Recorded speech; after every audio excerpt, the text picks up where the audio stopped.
একটা প্রশ্ন বারবারই তোমাদের কাছ থেকে পাই যে ম্যাম আমার গলা ওপরে উঠলেই গলা বসে যায়, ওপরে উঠলেই গলা ক্র্যাক করে, এবং গান করতে গেলে রের ওপরে তো গলাই ওঠে না, ফলে ডায়েরির বেশিরভাগ গানই তো আমার বাতিল হয়ে যায়। তো আমি কি করব? তো আজকে তোমাদের জন্য আমি এমন একটা টেকনিক, এর আগে তো তার সপ্তক গাওয়ার অনেক রকম টেকনিক আমি তোমাদের দেখিয়েছি, কিন্তু সবসময় তো আমার রিসার্চ কিছু না কিছু নিয়ে চলেই। তাই এরপর আজকে যে টেকনিকটা তোমাদের দেখাবো, সেই টেকনিকটা যদি তোমরা অ্যাচিভ করতে পারো, তাহলে শুধু রে গা কেন, তোমরা ধা অবধি গাইতে পারবে, এটা আমার গ্যারেন্টি। এবং এই ভিডিওতেই এটা যে হয়েছে এবং আমার স্টুডেন্টরা যেটা গাইতে পারছে তার লাইভ প্রুফও আমি কিন্তু দেবো ভিডিওর শেষে। তাহলে ভীষণ ইন্টারেস্টিং ভিডিও, চলো শুরু করি আজকের ক্লাস।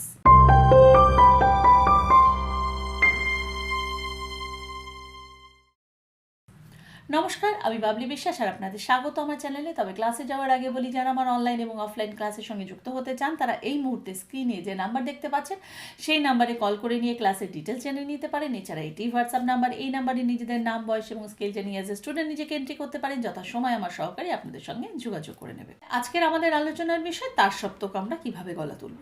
তবে তার সপ্তক গলা তোলার আগে জানতে হবে কেন আমরা তার সপ্তক গাইতে পারি না। কারণ যদি প্রবলেমের দিকে আমরা ফোকাস না করি তাহলে আমরা সেটা সলভ করব কি করে? কারণ আপনার প্রবলেম যেটা রয়েছে সেটাকে যদি আপনি ভালো করে বুঝতে পারেন, তার উপরে যদি কাজ হয়, তো অটোমেটিক আপনার প্রবলেম সলভ হয়ে যাবে। তাই সেই প্রত্যেকটা পার্ট আজকে আমি আলোচনা করব। তাই প্রথমে আমরা এই প্রবলেমগুলোর দিকে ফোকাস করব। তাই প্রবলেম নাম্বার 1 হচ্ছে পিচ। বারবার আমি বলে আসি যে আপনার গান গাওয়ার প্রথম ভিত হচ্ছে আপনার সঠিক স্কেল, আপনার পিচ নির্বাচন করা, সা নির্বাচন করা। কেন প্রয়োজন সেটা এবার আমি আপনাদের বলি। ধরে নিন আমাদের ভয়েস একটা ইলাস্টিক ব্যান্ডের মতন, যে নিজেকে প্রসারণ করতে পারে এবং সংকোচন করতে পারে, অর্থাৎ সে নিজেকে বাড়াতে পারে এবং কমাতে পারে। কিন্তু প্রত্যেকটা ইলাস্টিক ব্যান্ডেরও একটা নিজস্ব বাড়ার ক্ষমতা থাকে, তার বাইরে কিন্তু সে নিজেকে বাড়াতে পারে না। তাহলে হয় সে ছিঁড়ে যাবে বা নষ্ট হয়ে যাবে জিনিসটা। আপনার ভয়েসের রেঞ্জও কিন্তু সেরকম, সেই রেঞ্জ অনুযায়ী সে কিন্তু নিজেকে কিছুটা বাড়াতে পারবে, কিন্তু তার রেঞ্জ অনুযায়ী। ধরুন আপনার ভয়েস রেঞ্জ এতখানি, অর্থাৎ এটাই আপনার এক্সট্রিম হাই এবং এটা আপনার এক্সট্রিম লো। এবার আপনি সা নির্বাচন করেছেন ধরুন এই পিচে, তাহলে বুঝতেই পারছেন আপনার হায়ার রেঞ্জ কিন্তু খুব বেশি নেই, অর্থাৎ খুব বেশি আপনার গলায় স্পেস নেই যে আপনি তার বাইরে গাইতে পারবেন। বা হয়তো উল্টোটা, আপনার সা রয়েছে ঠিক এইখানে, অর্থাৎ আপনি কিন্তু ঠিক লোয়ার রেঞ্জ আপনার খুব ভালো যাবে না, কারণ আপনি অনেকটা নিচে নামিয়ে আপনার স্কেলকে নির্বাচন করেছেন। তো সুতরাং আপনার স্কেল অর্থাৎ আপনার পিচ অর্থাৎ আপনার সা হতে হবে ঠিক আপনার ভোকাল রেঞ্জের মিডল পয়েন্টে, যাতে কিনা আপনি সঠিকভাবে তার সপ্তকে যাওয়ার জন্য আপনার ভয়েসে সেই স্পেসটা থাকে এবং মন্দ্র সপ্তকে যাওয়ার জন্য যেন আপনার ভয়েসে সেই স্পেসটা থাকে। যদি না থাকে তাহলে কিন্তু এই সমস্যা যদি না থাকে তাহলে কিন্তু এই সমস্যার উৎপত্তি হয়। তাহলে সঠিকভাবে পিচ নির্বাচন দেখলেন যে আপনার প্রবলেমের কিন্তু প্রথম কারণ। তাই এক্ষেত্রে বোঝার জন্য আমি বলি যে দেখুন, আপনি যে পিচ থেকে গাইছেন সেই পিচ থেকে নির্দ্বিধায় কোনো রকম পরিশ্রম ছাড়াই গা অব্দি গিয়ে দিতে পারেন নাকি তার সপ্তকের গা, এবং নির্দ্বিধায় আপনি মন্দ্র সপ্তকের ধা অব্দি গাইতে পারেন নাকি। এমন কিন্তু কখনো করবেন না যে আমি তার সপ্তক গাইছি বলে আজকের আমার সাটাকে নিচে নামিয়ে দিলাম, দিয়ে আমি তার সপ্তকে গলা তুললাম, এবং কালকে আমি খাদের দিক গাইবো বলে আমি আপনার সাটাকে তুলে দিলাম, তারপরে আমি গাইলাম। বিশেষ করে চেঞ্জার হারমোনিয়াম যাদের থাকে তাদের কিন্তু এই স্বভাব আমি লক্ষ্য করি, রেয়াজের সময় বড়ই নিজের পিচকে শিফট করতে থাকেন। এতে যে কনফিউশনটা হবে সেতে আপনার ব্রেন সঠিকভাবে আপনার সাকে চিনতে পারবে না। তো ইন ফিউচার আপনি তানপুরায় গাইতে আপনার অসুবিধা হবে। এবার আপনার প্রশ্ন আসতে পারে, অনেকেই তো দেখেছি যে নিজের স্কেল অনুযায়ী বা নিজের রেঞ্জ অনুযায়ী বিভিন্ন গানের স্কেলকে ওঠানামা করে। দেখুন, একটা গান গাইছেন, সেই রেঞ্জ অনুযায়ী আপনি নিজের স্কেলটিকে ওঠানামা করছেন, ইটস ওকে। বাট আপনি যখন রেয়াজ করছেন, আপনি যখন পাল্টা প্র্যাকটিস করছেন, সেই পাল্টাগুলো বিভিন্ন চ্যাপ্টারের ওপরে রয়েছে। আপনার সুরের ফ্রিকোয়েন্সির ওপর রয়েছে, জাম্পিং নোট রয়েছে, আপনার ভয়েস ফ্লেক্সিবিলিটি রয়েছে। তো প্রত্যেকক্ষণে আপনার সা বাকি আরও 12টা স্বরের সাথে তার ফ্রিকোয়েন্সিকে, তার ডিস্টেন্সকে ম্যাচ করছে। সেক্ষেত্রে যদি আপনি প্রতিদিন নিজের সাটাকে শিফট করতে থাকেন, তবে কিন্তু আপনি তানপুরায় গাইতে পারবেন না। আপনার পিচটা আপনি চিনতে আপনার অনেকটা সময় লেগে যাবে, অনেকটা দেরি হয়ে যাবে। তাই সঠিক পিচ নির্বাচন করা এবং সেই পিচে সঠিকভাবে রেয়াজ করা, এটা হচ্ছে প্রথম। এবার আমরা আসি প্রবলেম নাম্বার 2 অর্থাৎ ভলিউম। বরাবরই আমরা দেখেছি যে আমরা যার দরাজ গলা বা বেশ গমগমে গলা, একটা ভেতর থেকে দুঃখ থাকে, হায় রে আমার গলাটা যদি সেরকম হতো, এরকম গমগমে গলায় যদি আমি গাইতে পারতাম। কিন্তু আমরা ভুলে যাই আমাদের এই যে ভোকাল বক্স যেটা ভগবান পাঠিয়েছেন এবং এইটা আমাদের ভেতরে ফিট করা আছে এবং আমাদের বয়সের সাথে সাথে সেটা তার নিজের পছন্দ মতন একটা রেঞ্জ নিয়ে গ্রো করেছে, তার নিজস্ব একটা ক্যাপাসিটি রয়েছে। আপনি চাইলেই কারোর মতন হয়ে যেতে পারবেন না। উদাহরণ হিসাবে আমি বলতে পারি, আপনি দেখবেন কিছু মানুষের কথাবার্তা বেশ জোরালো, যেন মনে হয় তারা ঝগড়া করছে, যেন মনে হয় যে অযথা জোরে জোরে এত জোরে জোরে কেন কথা বলছে। আপনি যখন তাকে প্রশ্ন করবেন সে বলবে এটাই তো আমি নর্মাল ভয়েস, আমি তো এই ভয়েসেই কথা বলি। আবার অনেকের দেখবেন কথা বলার টোন ভীষণ আস্তে হয়, যেন পাশে বসেও শোনা যাচ্ছে না। তো এটা আপনার হলো কথা বলার নর্মাল ভয়েস। এই যে আমি এখন আপনাদের সাথে কথা বলছি, তাহলে আমি যদি গান গাইতে যাই তাহলে সা রে গা মা পা ধা নি সা নি ধা পা মা গা রে সা, এটা হচ্ছে আমার ভলিউম।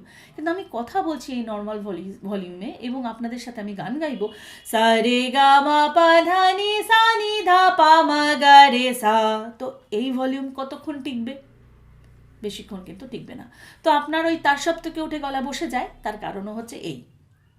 তাই আপনার ভলিউম আপনার জন্য কতটা ঠিক সেটা নির্বাচন করুন। আপনার নর্মাল কথা বলার ভলিউম কতটা সেটা দিয়ে।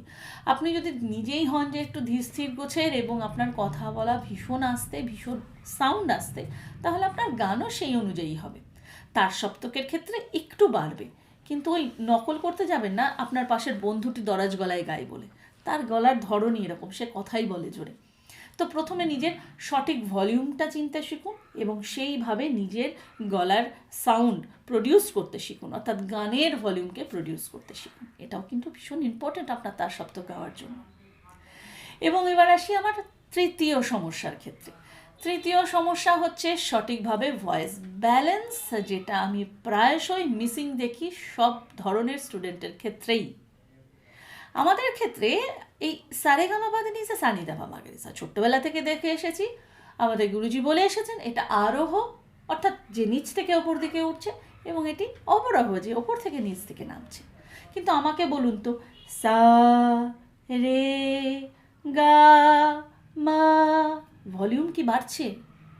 আবার গাই, সা রে গা মা পা ধা নি সা, ভলিউম কি বাড়ছে?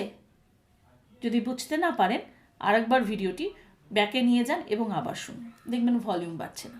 তো সা থেকে রের পার্থক্য কি? শুধুমাত্র ফ্রিকোয়েন্সির পার্থক্য। সা থেকে রের ফ্রিকোয়েন্সি বাড়ে, রে থেকে গা ফ্রিকোয়েন্সি বাড়লো, গা থেকে মা শুদ্ধ মা ফ্রিকোয়েন্সি বাড়লো, মা তীব্র মা ফ্রিকোয়েন্সি বাড়লো, পার বাড়লো। এর সাথে ভলিউমে কিন্তু কোনো কানেকশন নেই। কিন্তু আপনি জানেন আপনাকে সা রে গা মা পা ধা নি সা আপনাকে এইভাবে গাইতেই হবে।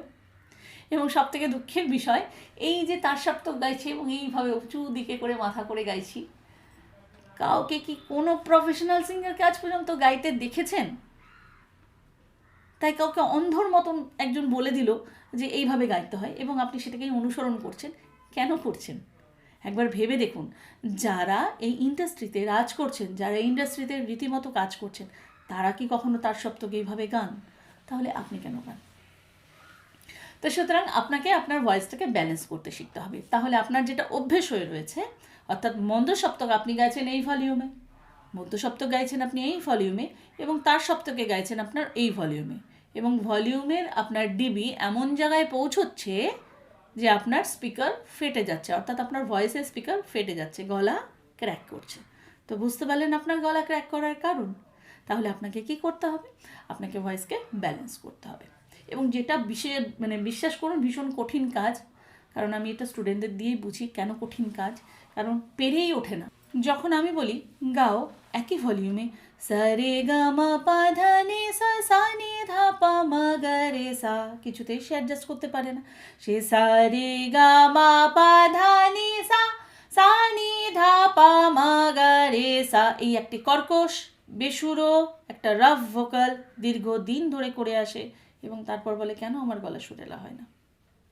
তো এই জিনিসটাকে আগে আমাদের সলভ করতে হবে। তাহলে আমরা যেটা করব, আমরা ভয়েসটাকে নিজে থেকে দেখব যাতে আমাদের ভলিউমটা বেড়ে না যায় তার শব্দকে। এটা নিয়ে তো অনেক রকম লেসন আমি আমার অফলাইন ক্লাসে দিই এবং সেটা অ্যাচিভ করে স্টুডেন্টরা ধাপ অবধি গাইতে পারে, সেটা তো আমি বলেওছি। লাস্টে আমি লাইভ প্রুফ দেখাবো এবং সেটা আমি দেখাবো। কিন্তু আপনাদের জন্য আজকে আমি বলবো যে অনেক সময় এই জিনিসটা আপনারা অ্যাচিভ করতে পারেন। অনেক সময় আমি বলি যে সা থেকে সা রে রে গা গা, এটা গাইতে, কিন্তু অনেকেই গাইতে পারে না। তো আমি বলবো তার জন্য আপনারা এই অভ্যেসটা করুন, সা সা, একটা মেয়ের করে করুন, সা